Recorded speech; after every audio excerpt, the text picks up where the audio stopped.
I adopted a dog, and my ex suddenly wants to get back together because they miss the dog. So buckle up, Reddit, because this is a wild one. I, 28M, was dating my ex, Kara, 26F, for about 3 years. We had a decent relationship, but we were drifting apart towards the end. Kara broke up with me about 6 months ago, citing the classic, "I think we've grown apart" line. It stung, but I wasn't about to beg someone to stay with me. Life goes on, right?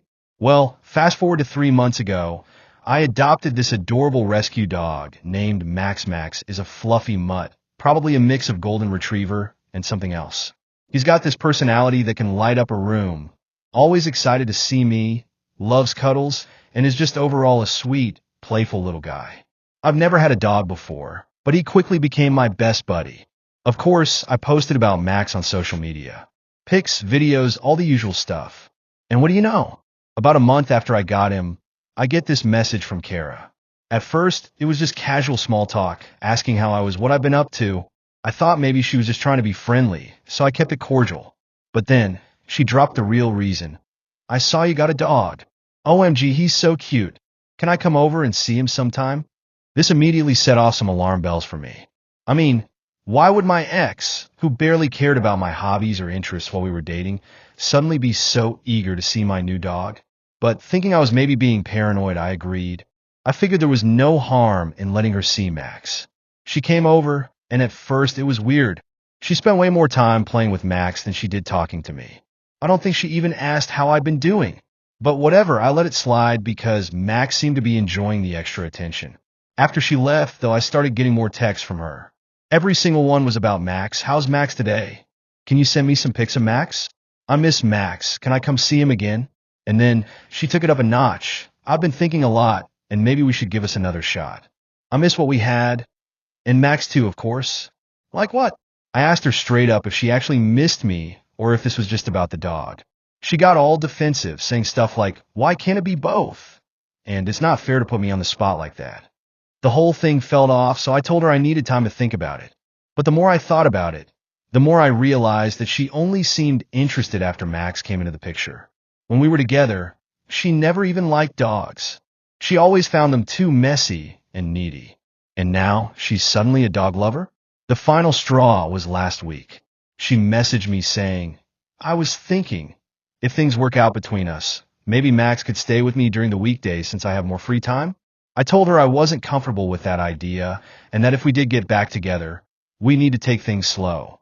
She got super passive-aggressive, saying that I was being selfish and that she just wants what's best for Max. At that point, I had enough. I told her that I wasn't interested in getting back together and that if she truly cared about Max, she'd respect my decision. She sent me a few guilt-trippy messages about how cold I'd become, but I just blocked her. I'm not gonna lie. Part of me feels a little guilty, like maybe I overreacted or read too much into it. But the other part of me is like, come on, it's so obvious that she just wanted the dog, right? I guess I'm just venting here because it's been bothering me. I'm sticking with my decision, but I'd love to hear what you all think. Am I crazy, or is this situation as ridiculous as it feels? Update. So it's been about 2 weeks since I blocked Kara, and things have taken an even weirder turn, Reddit. I wasn't planning on updating, but some of the stuff that's happened has been too bizarre not to share. A few days after I blocked her, I started getting messages from mutual friends saying that Kara was going around telling people that I stole her dog. Yep, you read that right. According to her, I adopted Max while we were still together, and she's been devastated ever since I took him away. Now, I'm not the type to air dirty laundry, but I had to set the record straight. I messaged a couple of our mutual friends, telling them the real timeline. How Kara and I had broken up months before I even got Max. I even sent them a few screenshots of our breakup texts. Cringe, I know, but I was desperate. They seemed to believe me and stopped bringing it up, but I could tell some of them still felt a little awkward about the whole thing. Meanwhile, Max has been living his best life. I've been taking him to the dog park more often, and he's made a bunch of new doggy friends. I'm trying to keep my mind off the drama and focus on him, but then Kara showed up at my apartment unannounced. I hadn't blocked her phone number, so she texted me from the parking lot saying, "I just want to talk." I'll admit, I was nervous. I didn't want her to cause a scene, so I agreed to meet her outside. She was all teary-eyed, telling me how much she missed us, but kept emphasizing how much she missed Max too. I tried to be polite, but I told her again that I wasn't interested in getting back together and that she needed to respect my space. That's when she hit me with, asterisk, okay, fine, but at least let me take Max for a weekend. I promise I'll bring him back. Asterisk, I honestly didn't know whether to laugh or get angry. I told her point blank, Max isn't a custody agreement, he's my dog. We're not doing this. She tried to guilt trip me again, saying that I was being heartless and how this whole situation has been so hard on her. When she realized I wasn't budging, she finally left, looking pretty upset. I thought that was the end of it, but then this part is almost unbelievable. I got a call from my mom the next day. Turns out Kara called my mom. She tried to spin some sob story about how much she missed Max and how she was worried that I was neglecting him. My mom, bless her, shut that down immediately. She knows how much I care for Max and told Kara she needed to leave me alone. My mom even joked, if anyone's spoiling that dog too much, it's him. After that, I made sure to block her number, just in case she got any more wild ideas. But I can't shake this weird feeling that she might not be done yet. Like I half expect her to show up at the dog park or something. I'm probably just being paranoid, but it's been a wild ride, and I wouldn't put anything past her at this point. The good news is that Max seems completely unfazed by all this drama. He's currently snoring at my feet as I write this, blissfully unaware of the chaos his cuteness has caused. I've decided to just focus on enjoying life with my new furry friend, but I definitely learned a lesson here about being careful when exes try to re-enter your life. Thanks to everyone who offered advice and kind words on my original post. It was honestly reassuring to hear that I wasn't being irrational. I'll keep my distance from Kara, keep my doors locked, and hope that this whole mess blows over soon. And to anyone reading this who's thinking about adopting a dog, 10 out of 10 would recommend. Just make sure you're prepared for the unexpected drama. My best friend cut me out of their life after I got engaged. Now, they want to be in the wedding. Hey, Reddit.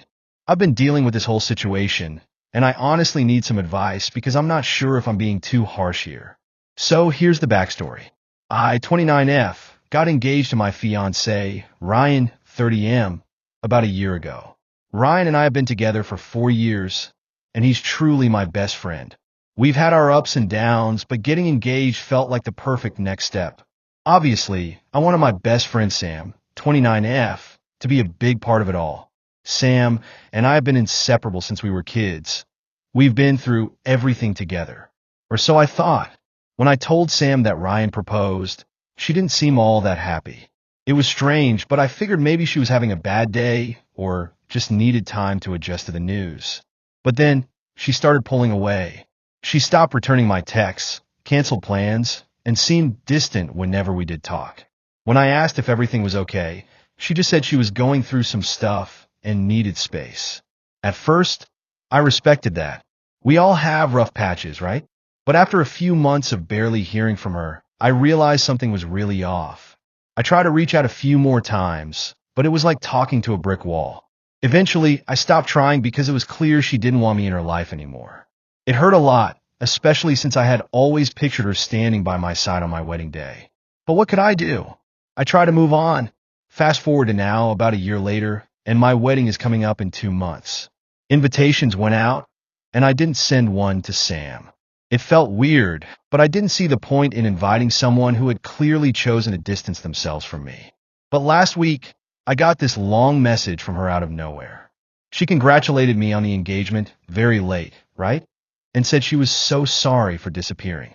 Then she dropped this line, asterisk, I'd love to make things right and be there for you on your big day. If you still need a bridesmaid, I'd be honored. Asterisk, I was shocked. This person, who basically ghosted me for a year during one of the most important times of my life, now wanted to swoop back and like nothing happened. I told her I appreciated her reaching out, but that I wasn't sure how I felt about it all. She got upset, saying I was holding a grudge and that I should understand she had been dealing with personal issues. I'll admit, I felt guilty, so I asked her what had been going on, but she wouldn't give me any real details, just vague stuff about feeling overwhelmed and needing time to work through her own feelings. It felt more like an excuse than an explanation. When I told her that, She accused me of being selfish and said I was letting our friendship fall apart over a misunderstanding. Now I'm stuck. Part of me feels like I should just let it go and have her back. Update. So, after reading through the advice and thinking things over for a few days, I decided to meet up with Sam and talk it out in person. I figured that even if I still felt hurt and confused, at the very least I could hear her out fully and get some closure. We met up at a coffee shop, and honestly, the whole thing was awkward. At first, we just made small talk, catching up on general life stuff. But then I steered the conversation to what had happened between us. I told her how much it hurt when she suddenly distanced herself after I got engaged, and how I felt abandoned at a time when I needed my best friend the most. I also made it clear that I wasn't trying to be harsh, but I needed to understand what went wrong if there was any hope of moving forward. She got quiet for a bit, and then she admitted that she'd been struggling with some intense feelings of jealousy. She confessed that she'd always pictured us going through life's big moments together. And when I got engaged, it made her realize that she was still single and unsure about her own future. She felt left behind, and instead of being happy for me, those feelings turned into resentment. So, rather than dealing with it, she chose to push me away. Hearing her say all this was honestly heartbreaking. I didn't realize she'd been struggling so much, and I get that it can be hard to see someone else living out the dreams you're still waiting for. I told her that I understood her feelings, but that it still really hurt that she chose to disappear instead of talking to me about it. I mean, that's what friends are supposed to do, right? She started crying, saying she regretted it every day and that she was too embarrassed to reach out sooner. She kept apologizing and said she genuinely wanted to make things right by being there for me on my wedding day. But then she said something that rubbed me the wrong way. Asterisk. I feel like being in your wedding would prove that our friendship is still strong. Asterisk. And that's when it clicked for me. This was more about her needing to feel better about herself than it was about wanting to support me. I told her that while I appreciated her honesty and apology, I needed time to process everything. I wasn't sure if I could just put her back into such a central role in my wedding after being hurt like that. She didn't take it well. She got defensive and said I was being unforgiving and that I was punishing her for struggling with her mental health. I tried to keep my cool, but I reminded her that I wasn't the one who cut her off, and I couldn't just pretend like the past year didn't happen. The conversation ended on a pretty tense note.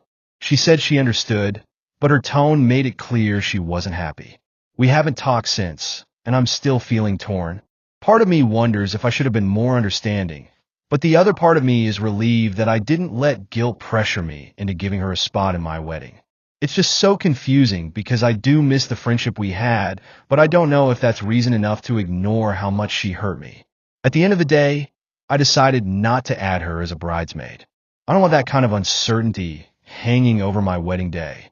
I've chosen to focus on the people who have been there consistently, who have shown me their support through this whole process. I did, however, send her a message saying she was welcome to come as a guest if she wanted, and I genuinely wished her the best in working through everything. She left it on read, so I guess we'll see what happens. I don't know if we'll ever be as close as we used to be, but I hope she finds peace with everything she's been struggling with. As for me, I'm going to focus on enjoying this time and the people who are celebrating it with me. Thanks to everyone who helped me sort through my feelings. This whole situation has been a roller coaster, but I feel like I made the right choice for my own well-being.